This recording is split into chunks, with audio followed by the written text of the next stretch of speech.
बहुत समय पहले चकरपुर नामक एक गांव हुआ करता था। इस गांव के आसपास के गांव के अमीर व्यापारी जब शहर में जाते थे तो वो लोग इसी गांव से होकर गुजरते थे और इसी गांव में विश्राम करते थे, फिर शहर के लिए निकल जाते थे। इस गांव में रहने वाले सभी लोग बहुत चालाक थे। इस गांव में जो भी व्यापारी या फेरी वाले आते उन्हें कैसे भी करके फंसा के उनका सारा पैसा लूट लेते थे। एक बार अर्जुन नाम का एक आदमी अपने घोड़े पर सवार होकर शहर जा रहा था। तब शाम को अंधेरा होने लगा था। उसने सोचा कि अब वो इसी गांव में रात रुक जाएगा, लेकिन उसे वहां आसपास कोई नजर नहीं आया। थोड़ा आगे चलने के बाद उसे एक आदमी दिखाई दिया और उसने उससे पूछा, भाई, यहाँ आसपास आराम करने के लिए कोई जगह है क्या? विश्राम करने के लिए जगह की जरूरत नहीं है। तुम एक काम करो, तुम मेरे साथ आ जाओ, मेरे साथ बैठकर 2 पैग मारो और फिर तुम्हें बहुत अच्छी नींद आ जाएगी। उस आदमी की ऐसी बातें सुनकर अर्जुन समझ जाता है कि उसने पी रखी है। ये तुम क्या बोले जा रहे हो? मैं तुमसे क्या पूछ रहा हूँ और तुम पता नहीं क्या बता रहे हो। तुमने पी रखी है क्या? अरे वाह वाह, तुमने कितनी आसानी से पकड़ लिया। एक बात बताओ, क्या तुमने भी तो नहीं पी रखी? एक बात तो बड़े लोगों ने सही कही है कि शराब से बेहतर इस दुनिया में कुछ नहीं है, इसलिए तो पीकर ऐसे घूम रहा हूँ। और वैसे भी मेरे पैसे हैं, मैं अपने पैसों से पी रहा हूँ, घूम रहा हूँ, उससे तुम्हें क्या तकलीफ बताओ। अरे अरे, जो मुंह में आए बोलते मत जाओ। लगता है नशा तेरे सर पर चढ़ गया है। मेरा क्या जाता है, तू पीकर कहीं भी पड़ा रहे। अच्छा, तुम मुझे एक बात बताओ, यहाँ पर अच्छा खाना कहाँ मिलेगा? हाँ, मैं नहीं बताऊंगा, बिल्कुल नहीं बताऊंगा। और वैसे भी तुम्हें बताकर इसमें मेरा क्या फायदा है? लगता है तुमसे बातें करते करते मेरा सारा नशा उतर गया। अरे रे, ये कहाँ से आ गया है, भगवान ही जाने। इस गांव में नया हूँ, सोचकर मैंने सोचा किसी से पूछ लूं, और अब इस शराबी के अलावा मुझे इस गांव में कोई नजर नहीं आ रहा। एक तो बहुत ही अंधेरा होता जा रहा है, अब तो इसी से पूछना पड़ेगा। सुनो, मुझे रात में आराम करने के लिए कोई अच्छी सी जगह बता दो, मैं तुम्हें इनाम में पैसे दूंगा। अर्जुन के मुंह से पैसों की बात सुनकर संतोष का पूरा नशा ही उतर गया और फिर उसने कहा, साहब, पैसे दोगे क्या? आप तो बहुत भले इंसान हैं। मैं आपको अच्छी सी जगह बता दूंगा, मगर आपको मुझे 4 आने देने होंगे। क्या कहा? सिर्फ जगह बताने के तुम्हें 4 आने चाहिए? मैं तुम्हें सिर्फ 1 आना दूंगा। अच्छा, तुम ऐसा करोगे? कहाँ से आए हो तुम? इस गांव को तुम जानते नहीं हो, यहाँ पर तुम बिल्कुल नए हो, ऊपर से तुम्हें जगह पता नहीं है और मेरा नशा उतार दिया। जाओ यहाँ से, समझे? इस तरह अर्जुन को कोसते हुए संतोष वहाँ से जाने लगा। अब करूं भी तो क्या करूं? यह सोचकर अर्जुन ने संतोष से कहा, अरे रुक जा, इतना गुस्सा क्यों कर रहा है भाई? जो मांगोगे मैं तुझे दे दूंगा भाई। बहुत भूख लगी है, जल्दी से मुझे जगह बता दो। तो ऐसा कहो ना, मैं तुम्हें भूख मिटाने की जगह बता दूंगा। और जिस तरह से मुझे प्यास लगी है ना, मुझे प्यास बुझाने के लिए पैसे दे दो। तुम बहुत ही किस्मत वाले हो जो इतने बड़े इंसान से तुम्हारी मुलाकात हो गई। क्या तू और बड़ा इंसान है? चल चल ठीक है, तू बड़ा इंसान ही है। अब जल्दी से मुझे कोई अच्छी सी जगह ले चल जहाँ मैं आराम कर सकूं। ठीक है, लेकिन उससे पहले मुझे 4 आने दे दो। क्या इंसान हो यार तुम, हिसाब किताब में इतने कड़क हो तुम। ठीक है, चलो ये रख लो। और इस तरह अर्जुन अपने 4 आने संतोष को दे देता है। साहब, बहुत खुशी हुई। अब इन पैसों से मैं अपनी प्यास बुझा लूंगा। अच्छा बाबा, बस बहुत हुआ। अब मुझे बता दे कि मुझे जाना कहाँ है। हाँ, बिल्कुल बताऊंगा। सुनो, यहाँ विश्राम करने की कोई जगह नहीं है। यहाँ जिसका घर खाली हो आप वहाँ विश्राम कर सकते हो। यहाँ से सीधा जाकर बाईं ओर रुक जाना और वहाँ किसी से भी पूछ लेना, कोई भी तुम्हें बता देगा। अब तुम जाओ यहाँ से। क्या कहा? ये बताने के लिए तुमने मुझे अब तक रुकाए रखा? वाह वाह, ठीक है, मैं चलता हूँ। अर्जुन वहाँ से थोड़ा आगे चल देता है। उसने एक घर के बाहर बैठे राजू नाम के आदमी से पूछा, भैया, मैं बहुत दूर से इस गांव में आया हूँ। सुबह उठकर मुझे शहर निकलना है। रात भर रुकने के लिए आपके घर में जगह मिल सकती है क्या? हाँ हाँ, क्यों नहीं, मिल सकती है। आप जैसे लोगों के लिए ही तो हम रात तक बैठे रहते हैं। आओ आओ। वैसे आप काम क्या करते हो? मैं एक व्यापारी हूँ और व्यापार के काम से शहर जा रहा हूँ। वो सब मैं तुम्हें बाद में बता दूंगा। मुझे बहुत तेज भूख लगी है, क्या तुम खाने का इंतजाम कर दोगे? हाँ क्यों नहीं, खाना तैयार है। आप अपने घोड़े को तबेले में बांध दीजिए। आप हाथ पैर धो लीजिए, मैं खाना लगाता हूँ। ठीक है, मैं अभी आया, तुम खाना लगाओ। तबेले में अपने घोड़े को बांधकर वो घर में जाता है। उसके बाद उसने खाना खाया और फिर राजू से कहा, बहुत बहुत धन्यवाद आपका, खाना बहुत स्वादिष्ट था, तुमने मेरी भूख मिटा दी। अरे कोई बात नहीं, अब तुम वहाँ जाकर आराम कर सकते हो और कल सुबह होते ही शहर के लिए निकल जाना। अच्छा सुनिए, मेरा घोड़ा बाहर ही बंधा हुआ है, कृपया उसका ध्यान रखिएगा। उसकी चिंता मत करो, उसका ध्यान मैं अपने घोड़े की तरह करूँगा। तुम आराम से सो जाओ। ठीक है, बहुत बहुत शुक्रिया आपका देखने के लिए। इतनी रात को तुमने जो मेरी मदद की है वो मैं कभी नहीं भूलूंगा। ये लो, कुछ पैसे रख लो। उसके बाद कुछ पैसे राजू को देकर वो कमरे में जाकर सो जाता है। अगले दिन सुबह उठकर शहर निकलने के लिए जब राजू को ढूंढते हुए वो बाहर आता है तो देखता है कि उसके घोड़े को लेकर राजू कहीं जा रहा है। ये देखकर अर्जुन चौंक जाता है और अर्जुन राजू से कहता है, भैया भैया, मुझे जल्द से जल्द शहर के लिए निकलना है, मेरे घोड़े को लेकर इस वक्त आप कहीं नहीं जाइए। अर्जुन की बातें सुनकर राजू वहीं रुक जाता है और अर्जुन से कहता है, क्या कहा तुमने? तुम्हारा घोड़ा है? ये घोड़ा तो मेरा है। लगता है तुम्हें कुछ याद नहीं। कल रात को तुम्हें बहुत तेज भूख लगी थी, मैंने खाने को खाना दिया, ठहरने के लिए घर दिया। तुम अपना घोड़ा कब ले आए?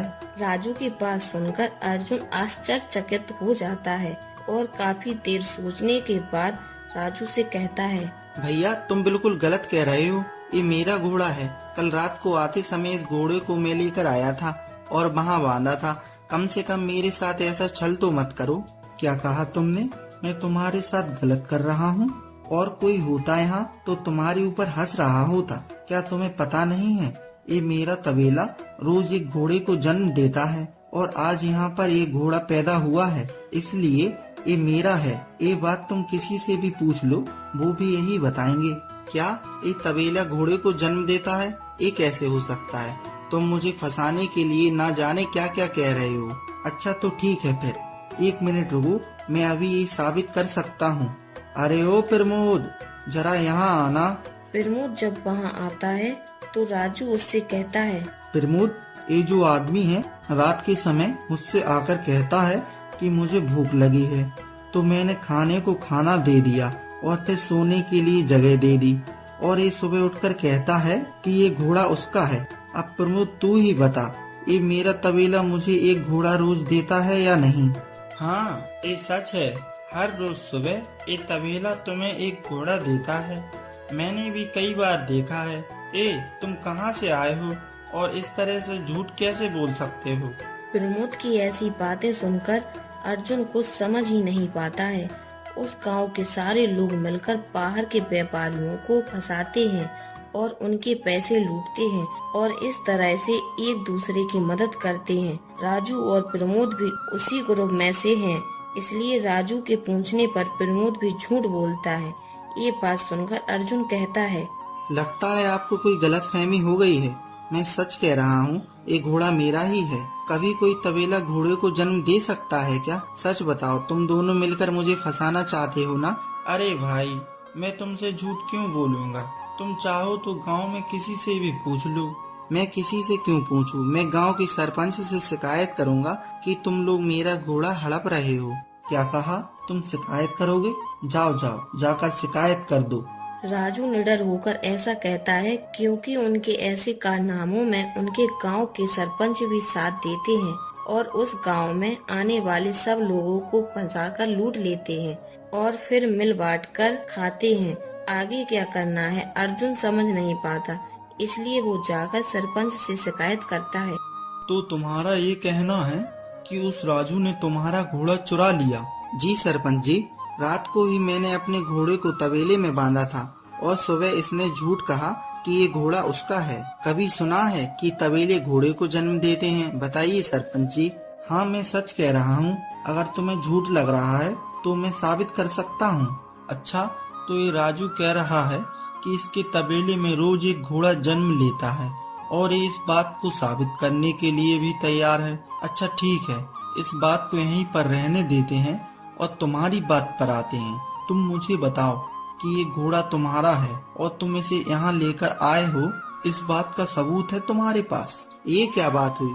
जिस बात के लिए सबूत की जरूरत ही नहीं है, और अगर मैं सबूत लेकर आ भी गया तो आप मेरी बात पर यकीन कैसे करोगे कि मैं सच बोल रहा हूँ? इस गांव में मैं किसी को जानता नहीं हूँ, और आप ही मुझे बताइए सरपंच जी, मैं इस गांव से किसी सबूत बनाकर लेकर आऊँ? वो सब मैं नहीं जानता। उनके पास सबूत है, अब वो सच है या नहीं वो मैं नहीं जानता। इसीलिए तुमसे कहता हूँ कि तुम अपने घोड़े के लिए कोई सबूत लेकर आओ, समझ गए? सरपंच की कही बात अर्जुन की समझ में नहीं आती है। तभी अचानक उसे संतोष की याद आती है, जिसे उसने पिछली ही रात 4 आने दिए थे, और वो सरपंच को संतोष के बारे में बताता है। सरपंच जी, मुझे एक बात याद आ गई। कल रात को इस राजू के घर जाने से पहले मुझे एक आदमी मिला था जिसका नाम संतोष है। उसी ने मुझे इस गांव में घोड़े के साथ देखा था।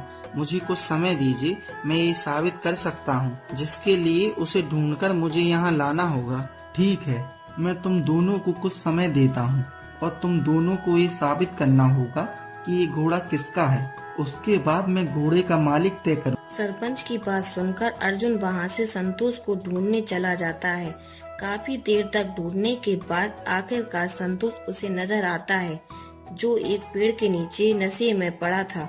अर्जुन उसके पास जाकर उसे उठाता है। भाई उठो, मुझे तुम्हारी जरूरत है। तुम्हें क्या सुनाई नहीं दे रहा? भाई उठो। जैसे तैसे खूब कोशिश करके अर्जुन संतोष को उठा लेता है। क्या हुआ भाई, तुम मुझसे मिलने आए हो? कल रात को तो तुमने मुझसे बात करके मेरा नशा उतार दिया था।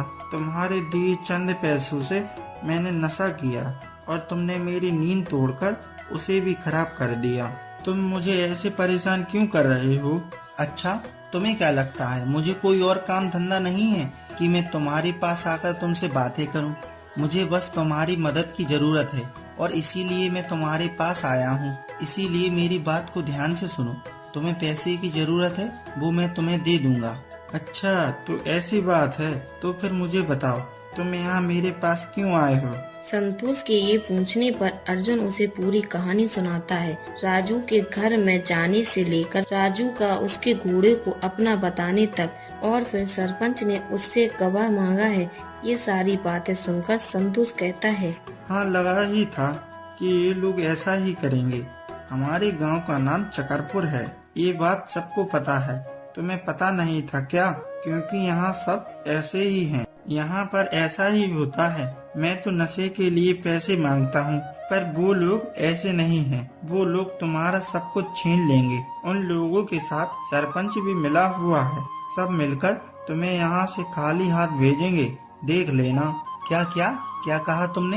ये बातें तुम पहले से जानते थे, तो फिर कल रात को तुमने मुझे राजू के पास क्यों भेजा?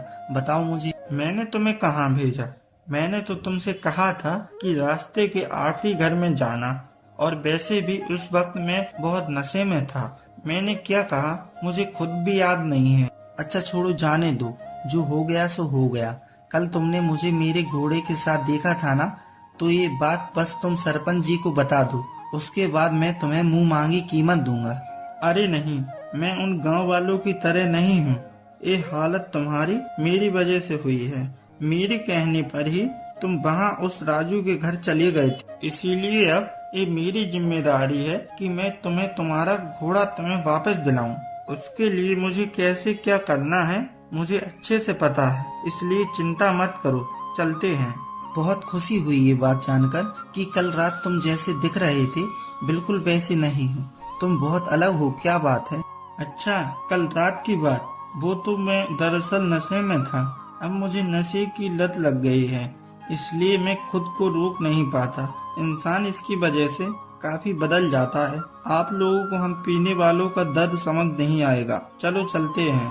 अर्जुन संतोष को लेकर सरपंच के पास जाता है। वहाँ राजू पहले से ही अपने गवाह के साथ मौजूद होता है। हाँ तो बताओ, तुम्हारा गवाह कौन है अर्जुन? मेरा गवाह ये संतोष है।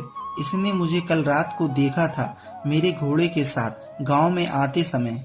ये क्या बोल रहे हो अर्जुन? ये संतोष तो एक नंबर का शराबी है और एक बात पूरा गांव जानता है। इसे गवाह बनाकर लाए हो, भला ऐसी बेवकूफी कैसे कर सकते हो?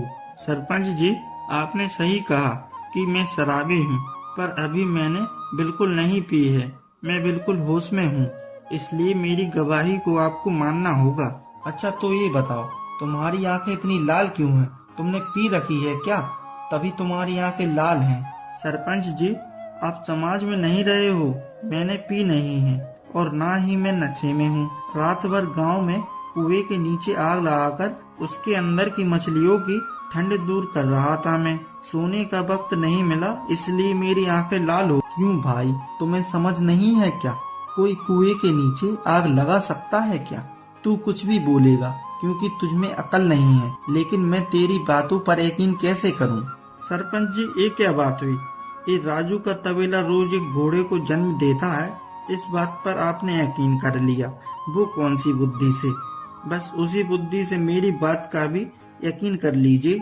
और संतोष की ये बात सुनकर सरपंच की आंखें खुल जाती हैं। खुद एक सरपंच होकर उन्होंने गांव के लोगों का साथ दिया, ये सोचकर उन्हें अपने आप से घिन आने लगी और उन्हें अपनी गलती का एहसास हो गया और उसका पश्चाताप करते हुए वो अर्जुन से कहते हैं, तुम मुझे माफ कर दो। कई दिनों से मेरी आंखें बंद थीं।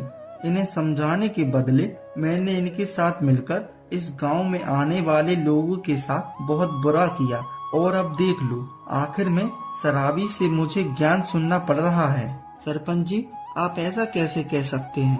हम सब ने पहले से तय किया था ना, तो आप बीच में कैसे पलट सकते हैं? बस बहुत हुआ राजू, अब आज के बाद ऐसा कुछ भी नहीं होगा। तुम जैसे लोगों की वजह से ही इस गांव का नाम खराब हुआ। आज के बाद इस गांव से कोई भी इंसान निराश होकर नहीं जाएगा। और हाँ अर्जुन, तुम अपना घोड़ा लेकर यहाँ से जा सकते हो। तुम्हें परेशान करने के लिए मैं सारे गांव वालों की तरफ से तुमसे माफी मांगता हूँ। आपका बहुत बहुत धन्यवाद संतोष। सही समय पर आकर मेरी मदद करने के लिए बहुत बहुत धन्यवाद। उन सब गांव वालों को धन्यवाद बोलकर अर्जुन अपना घोड़ा लेकर शहर की तरफ निकल जाता है। ऐसी ही और कहानी देखने के लिए हमारे चैनल को सब्सक्राइब करें।